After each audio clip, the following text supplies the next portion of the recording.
Free room available to female only. Conditions apply. Double room for naughty girl for exchange of favours. Female tenant needed. Cheap rent. Contact me to discuss.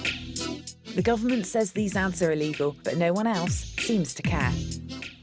I'm going undercover to meet the landlords who are offering free rent in return for sex. What I was thinking, to cut to the chase, is that you sleep with me once a week.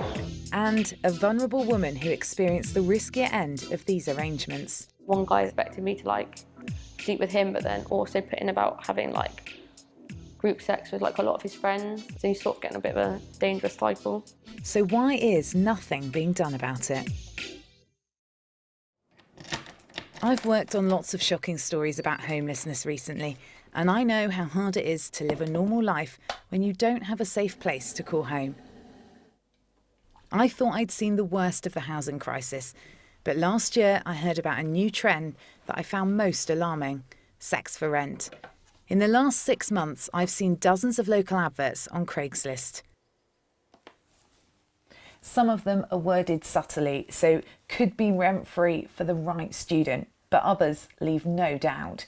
Double room in return for your booty. Simple, no hassle business deal. I want to speak to the guys posting these ads, but when I contact them as a journalist, they don't respond. So I'm going undercover.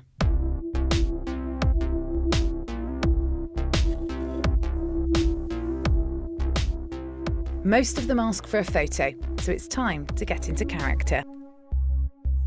I've already responded to some adverts, and the replies have been very revealing. So one landlord here has told me he'd expect sex a couple of times a week. Another one says he has a high sex drive, is very adventurous and has no limits. And he'd also expect you to surrender to him. Now that makes me feel really weird, and I'm doing this as a journalist. I can't begin to imagine what it must feel like if you're doing this for real. Here's my picture. Right, it's gone, there's no going back now. I'm just really glad I'm wearing the wig, to be honest, so they don't actually have a photo of me as I normally look.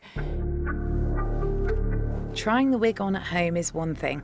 It suddenly feels very different on the way to my first meeting with a landlord. Right, I'll see you on the other side.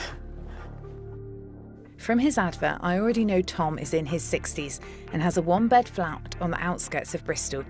He's already sent me more than 50 emails, including a photo, keen to arrange a meeting.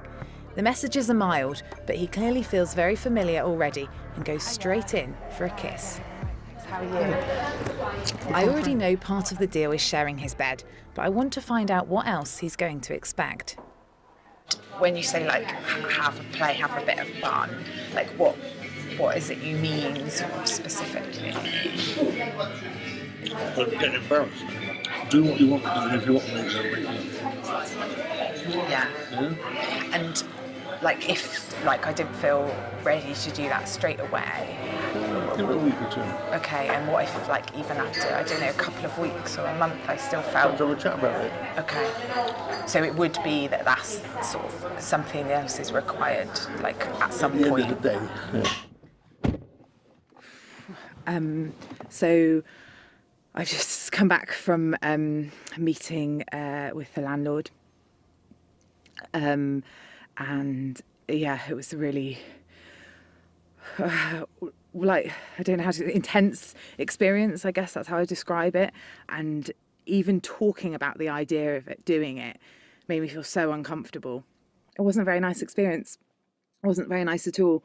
And it just, all I keep thinking about is how these people doing this for real must feel. One of those is 22-year-old Laura from Bristol. After a family breakdown left her homeless, she entered into a sex for rent arrangement as a 19-year-old. Laura's not her real name, and she asked for us not to show her face. You were living with friends, you were sort of sofa surfing. Yeah. And then you ended up getting into this sex for rent arrangement. How did that come about? I sort of stumbled upon Craigslist. I went to London, and he he had like a little, sort of almost like a little cabin outside that was like a bedroom and living room. But we had like an arrangement that was like written down and signed. So like a couple of times a week, he'd sort of give me alcohol, drugs, take me out whatever, and then we'd have to sleep together. And that was sort of like the arrangement instead of money. How did that make you feel? Looking back, it's kind of disturbing, but at the time I just didn't care. I really didn't care about what was happening. And when you came back to Bristol, did you look at doing the sex for rent arrangement again? Yeah, I put some posts up. Everyone I spoke to just seemed a little bit dangerous. One guy that expected me to like sleep with him, but then also put in about having like group sex with like a lot of his friends. He's sort of getting a bit of a dangerous cycle. This whole sex for rent arrangement is relatively new, and it seems to have got much bigger in the last couple of years. Why do you think that is? For young people, it's hard to move out. It's hard to sort of like get jobs, and like even looking at shared houses, it's a lot of money, especially if you're working like minimum wage job. You're not going to be able to afford to live. Do you think landlords are then taking advantage? I think they are. They're using the fact that some young girls are vulnerable. They're using that against us. So are landlords who do this breaking the law? We've asked the Ministry of Justice, who told us offering accommodation in return for sex is illegal, and those who do so can face up to 7 years in prison. I arranged to meet the next landlord at a pub in Swindon. From his advert, Mike claims to be in his 40s with a designer pad on offer, and this time I'd even get my own room. There'd be zero rent and no bills, just an FWB relationship. We've exchanged a dozen messages, nothing dodgy, but he tells me he's done this before and he's clearly got away with it. Hi, Mike. Nice to meet you. Yeah, good. Thank you. How are you? Thank you. No kiss this time, though when I ask for a small glass of wine, he very generously returns with a large one. Nice, isn't it? Can I give you the money for it? No, don't Are you worry sure? about that. It's only a glass of wine. After some small talk, we cut to the chase. Turns out I've got competition. Yeah. And if you had, if you had quite a lot of interest from your, I have. I've had 6 people reply, yeah. but I haven't seen anybody else yet. Okay. Is there any rent to pay? Well, that depends on the arrangement. you want to Okay. make. Right. Okay. So the room, the rent, all the bills, everything paid for, and I'll even give you an allowance every week, so that you feel that Wow. you're looked after. Okay? That's very generous. Well, it's up to you. Obviously, it'd be no, nothing to pay. What's the sort of arrangement, the sort of FWB, Friends with Benefits? Well, the benefits part is you sleep with me once a week. The Ministry of Justice says just placing an advert is illegal, but we've checked with the police who aren't aware of any prosecutions. So it hasn't been tested in court, and a solicitor with expertise in this area doesn't think it's an open and shut case. I'm not sure it is inciting prostitution. I think it's a grey area, and I suspect the Crown Prosecution Service and police aren't very interested in taking this on because there is no clarity.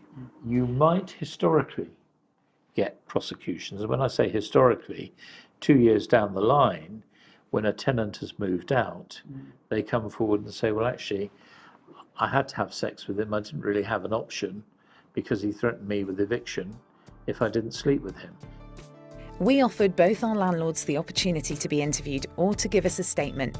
Tom wasn't interested. Okay, thanks. All right, bye. Nice to meet you. Bye. Mike says he is now living abroad. He told us he was pretending to be a landlord and that he's actually a writer and a feminist, and that he placed his advert to research his novel on the theme of the exploitation of women. He says that I was the only person to respond. Yeah. I hope I will hear from you. Yeah. I really do. Yeah, I will. Yeah. We look forward to reading your book, Mike. We really do. What would your advice be to anyone who is maybe considering entering into one of these arrangements with someone? It's not worth it just for saving a bit of money. It's dangerous, it's stressful, it puts you on edge, it isolates you. If you can afford to just about get by and pay rent, just do it. Or if you have to sort of grovel a bit and apologise to family or friends, just do it. It's not worth all that stress.